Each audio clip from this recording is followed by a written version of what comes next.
Page 12, Midnight Snack Attack. On page 11, they're introducing you to an F major position and your arpeggios. Let's talk about that just a little bit. I really wish they would wait on this until they get into key signatures and all that, because then it starts to make sense. So I'm just going to ask you just memorize a couple of things. In a hand position, the hand position is usually determined or named, what do you call it, by the bottom note in it. So it's like here, the bottom note is a C, so it'd be called a C position. And there's a lot of C positions, here and here and here and here, they're all over. And then the music tells you which one to use, okay? So we say put your hand in C position, you say okie dokie, which one? And then we have to say, oh, well. Here we're dealing with F major position. An F major position is simply where F is the bottom note. However, we have a B flat in the position. It's built in. So instead of here, the position is actually here. Got to include the B flat. So I'm going to ask you just memorize, just remember for now. It'll make sense later. We'll save making sense for later. We'll just do it now. In F major position, there is a B flat. Just memorize that. In a C position, C major position, it's all white keys, no flats or sharps. F major is one flat, and it's a B flat. Just memorize that. And then they have the warm-up there. And then, of course, the arpeggio is where they're taking every other note. In the position, here. And that's the chord. And then they play it one note at a time. And people don't agree on what an arpeggio is, but people don't agree on much of anything in music. So, whatever. There's no point in trying to convince anybody. If they disagree with you, let them. That's okay. But to me and most people, an arpeggio is a type of chord where you're playing one note at a time from bottom to top or top to bottom. That's it. Whatever. And that's what they're doing in the F major arpeggio. It is a F position, and you're using every other note. And it'll make more sense when we can get into the other things. We've had C major, that the bottom of the page is every other note. And it looks like we've had G major, which is all the white keys also. In G major, I would ask you to remember that there is one sharp in G major, and it is F sharp.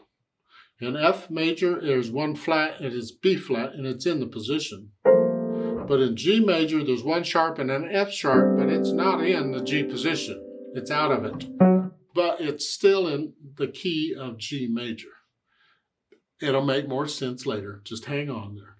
But you'll see these patterns of these arpeggio patterns and these chord patterns in music a lot. And when you learn to recognize them in the music, you'll start thinking of them as one thing rather than multiple notes. And it makes reading the music a lot easier.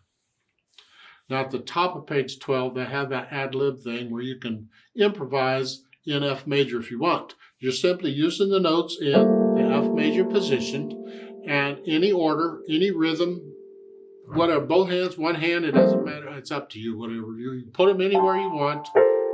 This accompaniment is down here, so I stay away from here. Come up here, something, and just make up something. Make up a melody. I'm going to play this thing, and I'm going to repeat it one time, and so you can make up a melody if you want. So, and this is in 3/4 time, this ad-lib thing. So I'm going to give us 3 counts, 1 ready, go, and then you can make up a melody if you want. Now, they've just got dotted half notes and half notes on this, and to keep a beat going, I need to play quarter notes. So I'm going to play quarter notes somewhere throughout. I'll make up something here. I'll give us 3 counts. 1, ready, go.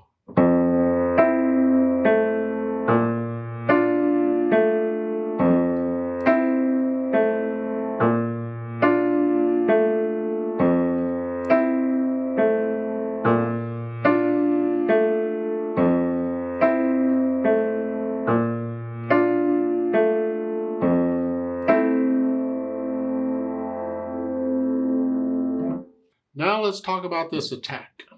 I'll look it over. It's 2 lines long, short. Treble bass clef, 4/4 time signature. I see quarter notes and eighth notes and half notes.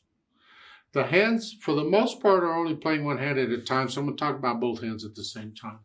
The right hand starts here, and we're going to use the F major position. So go ahead and let B flat be part of the position. We're here.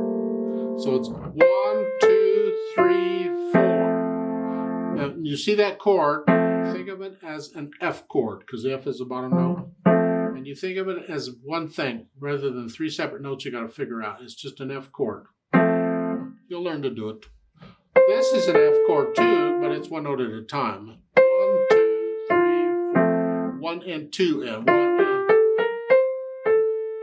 2. So much for that. Now once I put the hands together, then I'll go back over it slowly and get rid of the hesitations. And then I can add the articulation. I'm flexing at the wrist as you're short. I'm on the key and I'm bouncing off.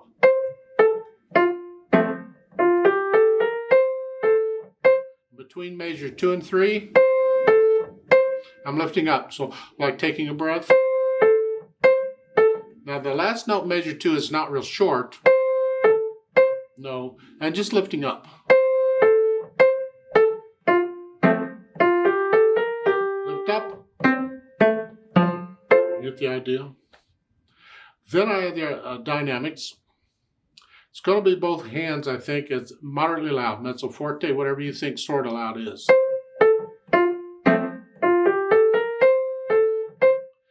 And then the last 2 notes are loud, both hands. That's fine. Mostly the right hand, but you can do both hands. Then the speed. Allegro is fast or quick. Now that's not as fast as you can go. There's faster than Allegro. Some people say it means happy. You can say it means anything you want. I don't care. But it's just somewhere around 1, 2, 3.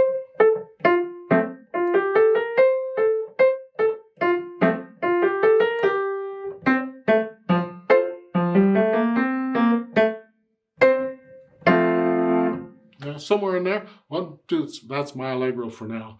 Give me a cup of coffee or a glass of wine or whatever, and that would change, I'm sure.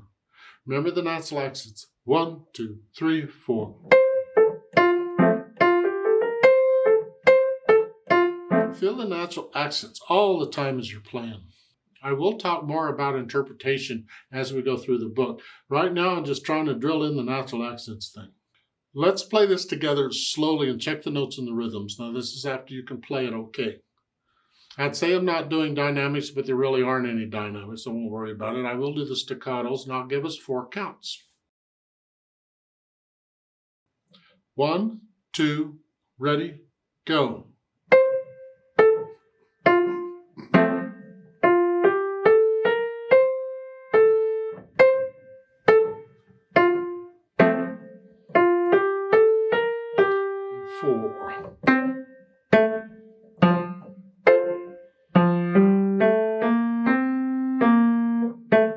Rest, rest. 2, 3, 4.